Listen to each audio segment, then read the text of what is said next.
Ang Lakers tatlong magkakasunod na natalo ngayon, dalawang road game, isang home court kontra nga dito sa Houston Rockets. Ang masama pa, parang mas lalo pang lumala naman yung injury nitong si Austin Reeves, and so far, mula sa buong karir niya, ngayon lang yan magkasunod na injury. At yan yung dahilan kung bakit siya na-ruled out.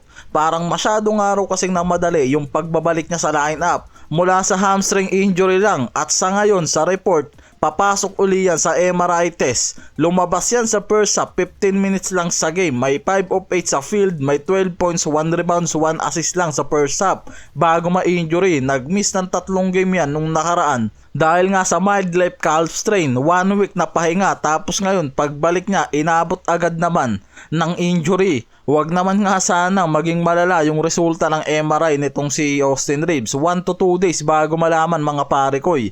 6 na players ng Rockets ang nakaabot ng double figure sa game na yan, na nagpakita ng malalim at mas naging productive na bench nila, habang ang Lakers mas umasa lang kay Luka at LeBron sa game na yan. Si Luka may 25 points, si LeBron may 18 points. Yung iba ni hindi nga raw umabot at least sa 20 points sa game na yan.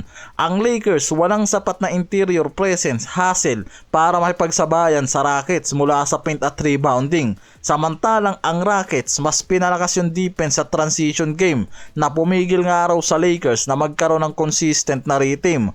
Kaya kahit pareho na magkaroon sila ng turnover mula sa 16 turnover sa game, mas nakapitalize ng Rockets ito para sa points of turnover, lalong nagpalakas sa momentum nila. Binanggit din kasi mismo sa NBA report na hindi naging aggressive ang Lakers sa game na yan. Parehas mahina sa opensa at depensa.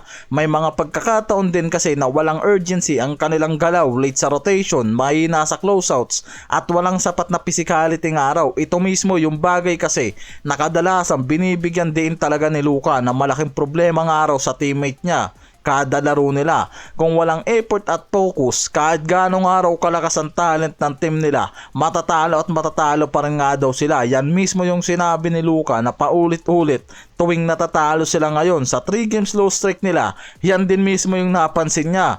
Ayon sa mga analyst at reports sa postgame, si Luka mismo yung nagbigay ng mas mataas na intensity sa parehong offense and defense.